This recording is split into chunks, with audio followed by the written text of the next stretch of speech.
Okay, well, I'm Ville. Thanks for having me here today. Yeah, so I'm currently working as a principal engineer at AdRoll. So, and like Raish mentioned, we are producing tons of data, which makes it very interesting. I've been actually doing big data with Python for like a too long time, probably at least since 2000. And maybe something that should be interesting to you is that if you ever find yourself in the need of MapReduce and you like Python, as obviously you do since you are here, you should go to discoproject.org, which is Disco MapReduce, an implementation of MapReduce that uses Erlang and Python that has been around since 2008. I started the project, and the community is really pretty active, and it's really great if you like Python. Well, but this talk is not about that. This talk is about something else. This talk is about the stuff that I and AdRoll have been working on like for the past couple of months. Especially related to the question that I'm sure that many of you, and actually like the previous speakers also have clearly had, which is that when a kind of a modern company like AdRoll, or pretty much like Eventbrite, I'm sure, or any other company producing tons of data has, that when you want to understand what's going on in your business, you want to do business intelligence, and today it involves data and lots of data. So really the first question is that how do you actually slice and dice, how do you query tens of billions of data points or hundreds of billions of data points? And now, if you have been following the field, you know that there have been like tons of interesting projects that have come out like for the past, during the past 5 years, say. So there are like interesting projects that work on top of Hadoop. So there's of course Hive, and there's Peak, and well, I mean, you might use something like HBase even, or of course, of the newer crop, you have things like Impala. But I mean, it's very much like an ongoing thing. So I mean, there isn't really a clear winner in that space. And in a way, I do believe that it's very hard to have a one project that would fit in all problems. But still, it's a very valid question. And actually, the reason why I'm here today and why I think that like this stuff should be interesting to you is that actually we ended up building a custom in-house solution instead of using, well, maybe a proprietary solution like Vertica or Redshift or one of the well-known open source projects like, well, let's say Hive. And well, the thing is that our solution that we have built over actually the last couple of months, of course, based on much of the previous work that we have done, is implemented in Python. And now, if you, of course, like if you think about Python, is that everybody knows that Python is a slow language. Slow meaning that it's nowhere near the speed or performance of C or C++ or Java even. So in a way, I mean, you might think that especially when you are interested in doing low latency processing in Python with huge amounts of data, it's totally not a match. It's totally an oxymoron statement that you are saying that you are doing big data processing in Python and it's low latency. Of course, the thing is that if you don't care about latency, you can do MapReduce. And then, well, I mean, then it's totally doable as proven by Disco, for instance. But the interesting thing here is that we are definitely interested in kind of keeping things at low latency. And the reason for that is that we want to support first ad hoc querying. So, I mean, you don't have to define the queries that you are interested in beforehand. And secondly, data exploration as well as data science, really kind of doing the iterations really fast. And you shouldn't have to wait for hours for a MapReduce job to finish. So the question is that how do we actually do this with billions and tens of billions of events so that you can get results in seconds? And well, now the thing is that, of course, if you had like tons of machines at your disposal, which is very easy nowadays, in a way, I mean, like doing distributed computing is very easy. I mean, especially if you have immutable data. Of course, if you do have mutable data, then it actually gets horribly, horribly complicated. But if you have immutable data, you can just have a like shared nothing architecture. You just shard your data, have as many machines as you need, and things are kind of, they do work, but I mean, it adds an extra layer of complexity.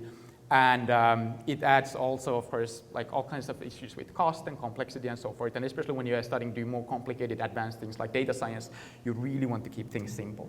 So as a kind of interesting kind of a starting point motivation for the whole thing about Python and Python being slow, here's a small benchmark. So, I mean, this is a very small, of course, like a subset of data. I mean, it's not small in the absolute sense still. I mean, 1.5 billion rows in your database is a pretty sizable database. But I mean, like, that's a kind of amount of data we are probably producing in an hour or so.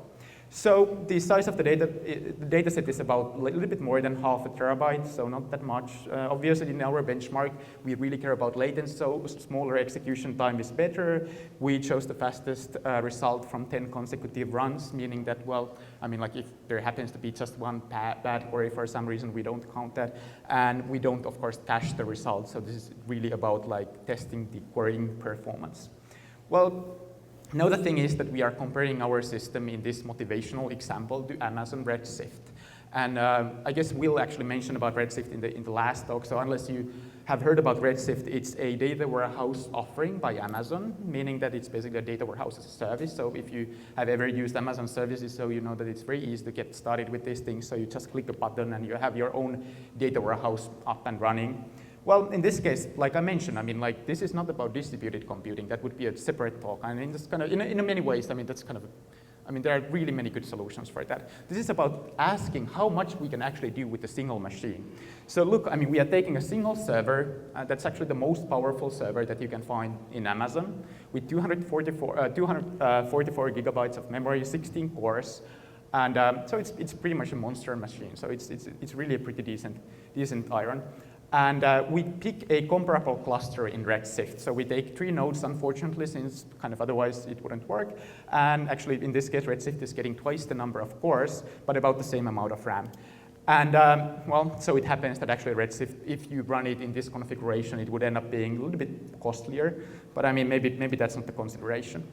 And now, of course, if you wonder if actually Redshift is a bad apple, so it's just a crappy system that we decide to compare against, at least some people claim that it's faster than Hive. I don't have personal experience, but like you can actually read the blog articles and believe them if you like. Well, now the thing is that looking at the actual numbers,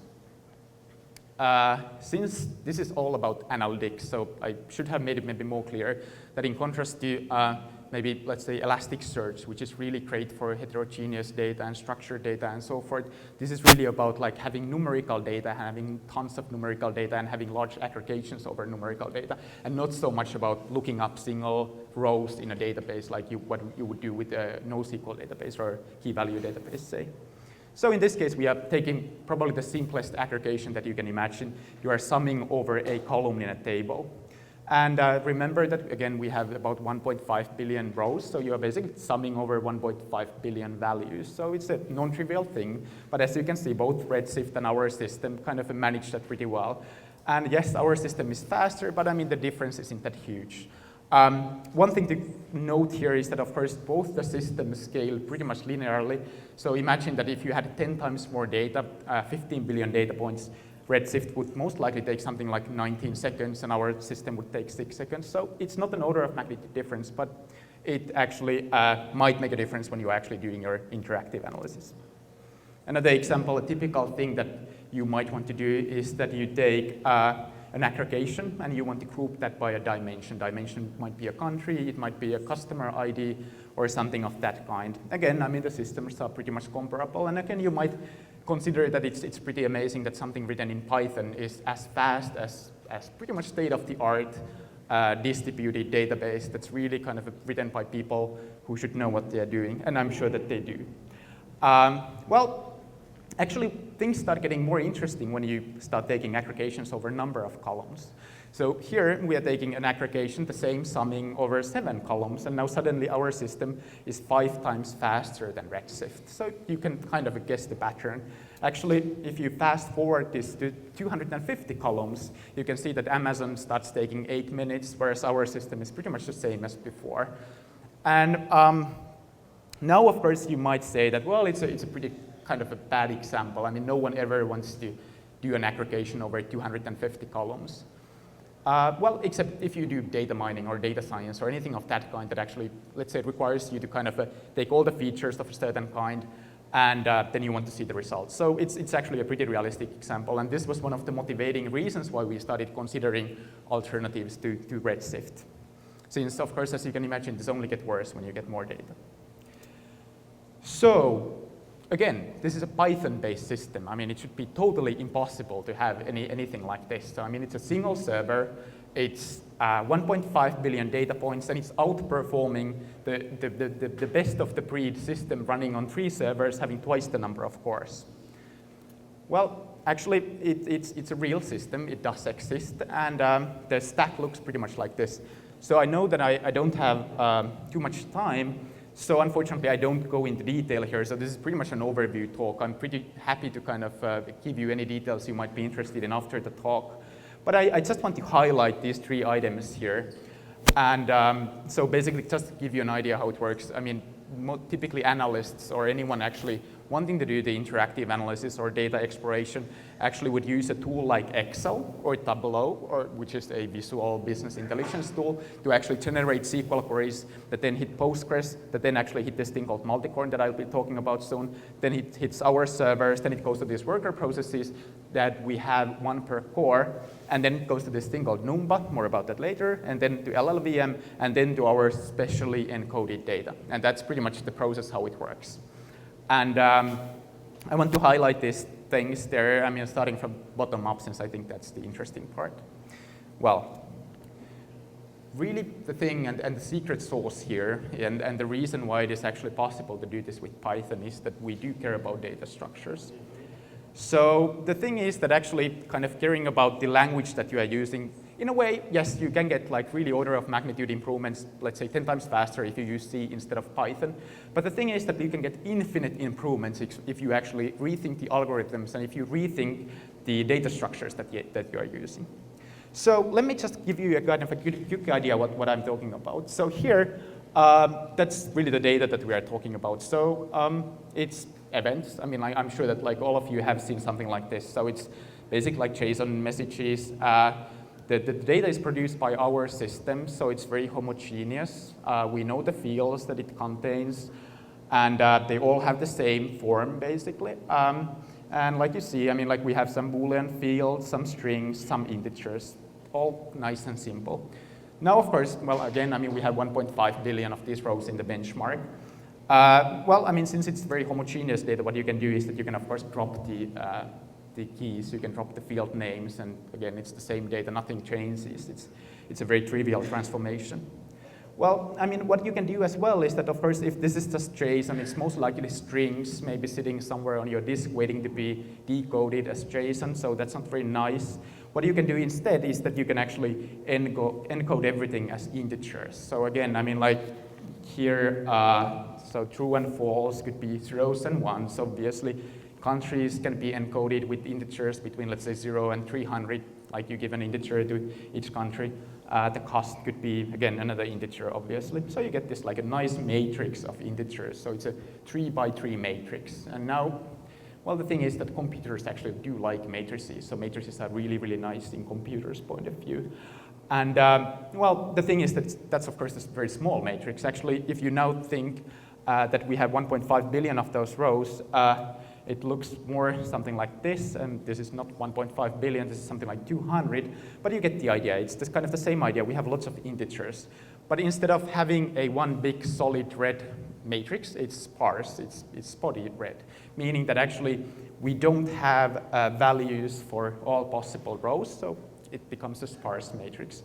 And that's a very good starting point. And there I have that's pretty much kind of the 100% of the original size. So the question is that can we actually make this more efficient? Since still this matrix is actually pretty huge. So if you just took all your data and encoded as integer binary data and had it as a sparse huge matrix, still, I mean, processing that would take quite a while. Well, the first thing that you can do is that you can recognize the fact that different columns have different types. So this is, of course, the basic observation that all columnar databases probably did already in 1980s. That, well, I mean, some of the columns might be strings. Some of them might be, like we had Boolean flags. So obviously, you can encode a Boolean flag as a bit instead of, well, let's say integer. And let's say that like you have a cost value that I had in the example, and the cost varies between 0 and 1 million. So, well, then you can just use 3 bytes or a 24-bit integer to encode that value. So again, I mean, you get huge, huge savings. Like already just by doing this, you get like 50% smaller matrix than what you started with. So it's a big improvement. And this is, of course, something that all columnar databases do, including Redshift. So that's really the basic trick. Well, still, I mean, the question is, can you do something more? Well, the matrix looks pretty random. So, I mean, like, kind of it's not obvious that what you can do with a random matrix. But the thing is that actually when you sort the matrix, I mean, like patterns start to emerge. So it's not like a random matrix after all. But when you actually sort the rows, you start seeing that, well, I mean, for one, I mean, there are like all kinds of things that you see happening. And always when you see things like that, you might start thinking that, well, I mean, maybe there's a way how we can actually leverage this information. And that's really the case. You can actually, and note, by the way, that this is exactly the same matrix. We just sorted the rows, so it's the same size and the same information. And all these transformations are lossless, so I mean, we are not losing any data. But I mean, one obvious thing that we can do is that we can get rid of duplicate rows. So we can just kind of squeeze the matrix and then get rid of like redundant data. So obviously, if you have 3 rows that have exactly the same values, and then they have count 1, you can just represent them as 1 row and say that the count is 3. And now when you are summing over these things, you are summing over 1 row instead of 3 rows, but the result is exactly the same. And again, I mean, the matrix is much, much smaller. So that's really a nice like way to kind of compress the stuff that we are working on. Well, there's at least one more thing that we can do. Actually, there are like tons of things that we can do, but I mean, this is just to kind of give you an idea of the process. Well, I mean, one is that what I mentioned about different types, yes, I mean, it's a good idea what like all these systems do, that you use different types for different columns, but still there's the question that if you use, let's say, the 3-byte column that I mentioned, and you have a value of 1, and you are still using 3 bytes to encode value of 1, which is like really redundant, since I mean you really don't need 3 bytes for that. So actually what you can do is that you can devise some encoding, variable length encoding, so that you use the minimal number of bits to encode these values. And now so it happens that if you look at the result is very kind of a way smaller than what we started with. Actually it's just a 15% of the original size, and it's all very compactly encoded, and like you have minimized the redundancy in the matrix. And why this is important? Well, I mean, there are a number of reasons. One is that, well, overall there's less redundancy, so there's just like fewer computations that you need to perform. So I mean, like I mentioned, I mean, you want to get rid of duplicate results that just result to unnecessary work being done. But maybe the most important point is that like dense matrices or any dense data is very cache efficient. So you know how CPUs work. So when you do summing, let's say the CPU knows that I need to sum over some column, it goes to RAM, it fetches the item from RAM, it maybe goes to L2 cache that's near the CPU, it goes to L1 cache, and then it does the computation, it fetches the next number, and if it so happens that the number is already in the cache, you don't have to go to the RAM, and actually you can do probably like 1,000 times more work just by using the data that's in the cache than what it would take if you actually needed to go to RAM. So you really, really want to pay close attention to cache efficiency of your data if you are operating at this level. And well, I mean, one interesting feature of this is that also when you are kind of getting rid of redundancy, you are kind of implicitly building indices, but that's maybe a topic for another talk. Let me focus on the cache efficiency, since that's actually brings us to the next topic, which is Numba. Well, so it happens that if you care about something as low level as CPU cache efficiency, of course, using a language like high-level language like Python is a bit problematic, since there's lots of many things happening behind the scenes and behind your back. So there's garbage collection, and of course Python, the CPython virtual machine, of course, does all kinds of things. So it's very hard to, of course, make sure that you are not doing unnecessary work. Well, so it happens in the Python world, there are like really lots of and many interesting projects going on today that help you to produce really efficient code in Python. Numba is one of those projects, so you should definitely check it out. So what it actually does is that as it says, it's a just-in-time specializing compiler which compiles annotated Python and NumPy code to LLVM, and LLVM being the compiler toolkit developed by Apple and others. And how it works is that like it can take any Python function, like an example here, you just add a decorator, which is in this case called autocheat, and it magically compiles your Python function to machine code. And it's super, super magical. Think about it. So you have a Python function, and you just add a decorator, and suddenly you have this super high efficient version of the function. So it's great. Well, now the downside of that is that unfortunately it's not able to take any arbitrary Python code and make it fast. So it mainly works with numerical code. So if you ever are using NumPy or things like that, it can actually automatically detect the types of matrices that you are using, and using that information, it can actually produce efficient code. Whereas if you are doing like what we are doing 80%, 90% of the time with Python, doing string manipulation and stuff, it's actually not that good. But I mean, so it happens that this is actually exactly what we need. We need a way to produce low-level code that manipulates numerical data. So Numba is a good match for the project. How Numba actually works in our case, and this is the reason why the talk is titled Metaprogramming, is that we are actually generating code, Python code, on the fly. So again, going back to the stack, you remember that at the very top of the stack, we have a tool like Excel or Tableau or maybe Analyst typing SQL. So what happens is the SQL query actually goes to Postgres, and the Postgres, through a number of steps, actually sends the query to our system, and eventually it hits the part of our system that handles the compilation. The compiler actually dissects the query, takes the columns that you are interested in, and takes the where clauses that you are interested in. And basically, knowing the matrices and the types of matrices we are analyzing, and knowing the query, it can actually generate a piece of Python function that answers exactly the question that you are asking. So this is actually the kind of, you get the idea what do the kind of the Python, the automatically generated Python look like, and it's very low level. And the reason that it's low level is that that's exactly the type of Python stuff that Numba likes. So now we can actually feed this automatically generated Python function to Numba, which compiles it to LLVM. So this is the LLVM intermediate representation. So it looks like assembly. So if you have ever done any low-level coding, it's very low level. But the thing about this is that when you are operating at this level, it really gives you an opportunity to kind of optimize things like cache efficiency.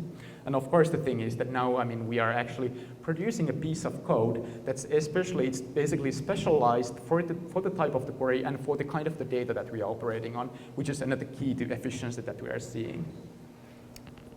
So that's how it works. Well, the last step is, I don't know if you can see that, but it says that like the last step is to compile this to optimized machine code on the fly. So another interesting kind of side effect of this is that we can leverage LLVM's optimization framework to actually optimize the query that we are executing. So if it so happens that there are any kind of redundancies in the code itself, LLVM hopefully can take care of that.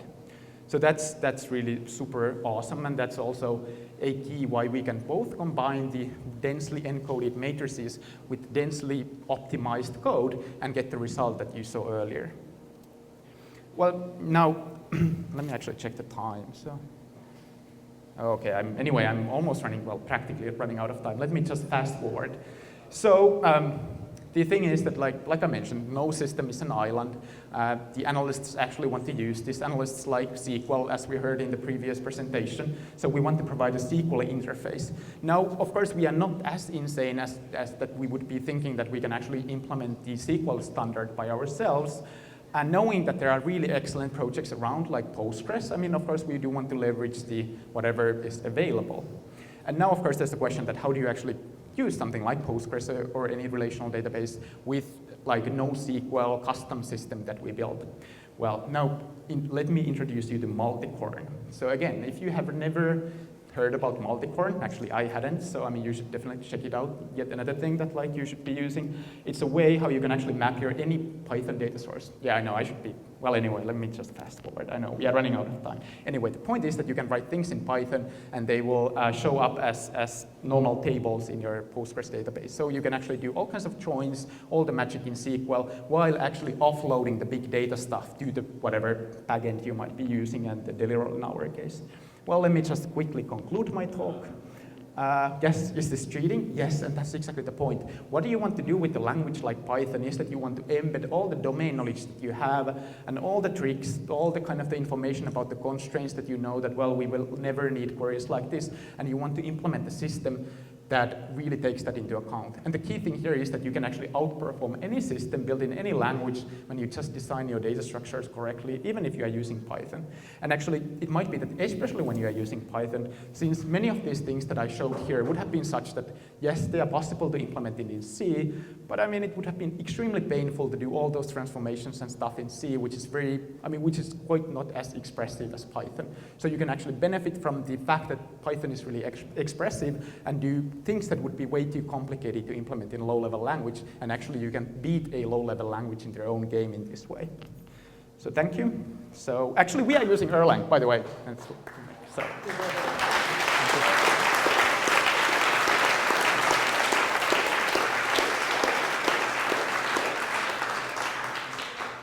Let me see if I can.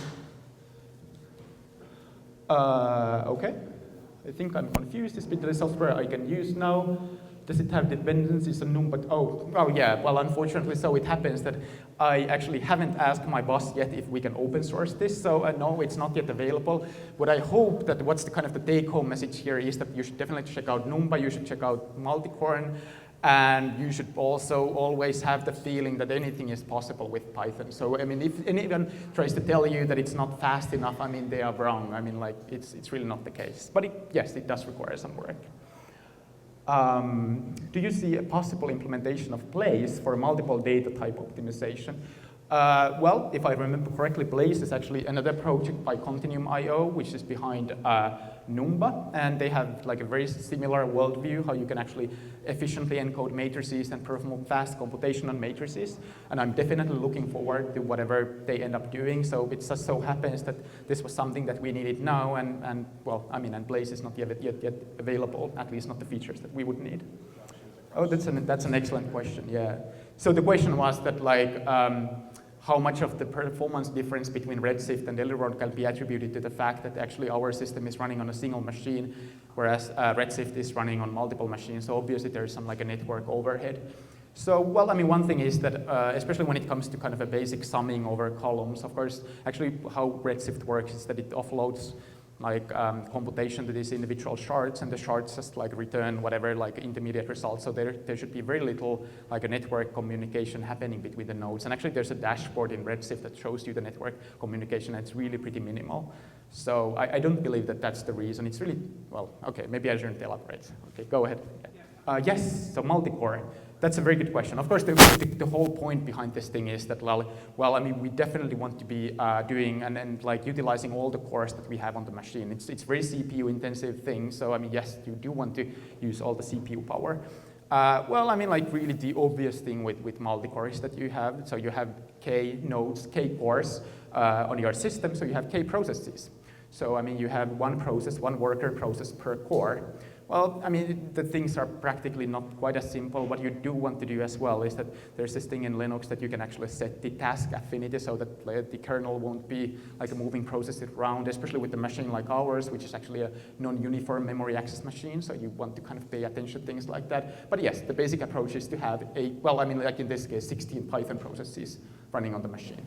Right, so that's another good question about everything that I presented here today is about reading. It's kind of everything is about reading, and there's nothing about writing. And well, I mean, I like Erlang. I'm a big fan of immutability, so I mean, I don't typically change anything, and especially the historical data doesn't change. So unfortunately, well, I mean, maybe fortunately, I'm like working in the field of analytics, which is like mainly the part that actually gets all the crap that the guys end up producing on the operational side, and of course, like kind of people who use the systems. So my worldview is that, like, I mean, like, we are actually using Kafka as well. So what happens is that Kafka like basically pushes and produces like a tons of data, but I mean, of course, like after we have collected those log files, they don't change. So it's all immutable. I don't have to care about writes at all. So that's really easy and simple. So. Okay, thank you.